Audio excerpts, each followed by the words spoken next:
ကျမအိမ်မပြန်တက်တာကြာလာပါပြီကျမငယ်ငယ်လေးတုန်းကကျမတို့မိသားစုရောအမျိုးတွေအားလုံးကပါလေးစားရတဲ့ကျမရဲ့ဦးလေးအရင်ကကျမကိုနာကျင်စေခဲ့ပါတယ်တစ်ချိန်တည်းလည်းမဟုတ်ပဲနှစ်နဲ့ချီပြီးလိန်မြတ်ထုတ်ခံခဲ့ရတဲ့ဒီကိစ္စကိုဘယ်သူမှမပြောပြရဲခဲ့ပါဘူး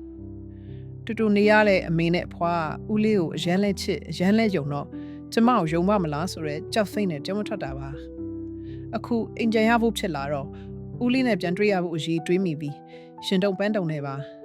ဒီတစ်ခါပြန်မှအမေနဲ့အဖွားကိုကြောလိုက်ရမလားလဲတွေးမိပါသေးတယ်ပျောက်ပြလိုက်ပြန်ရင်လဲကျမကိုပဲအပြစ်တင်မလားလဲမသိပါဘူးတယောက်တည်းစိတ်ငိုခဲ့ရတာလဲနှစ်ပေါင်းများစွာရှိပါပြီ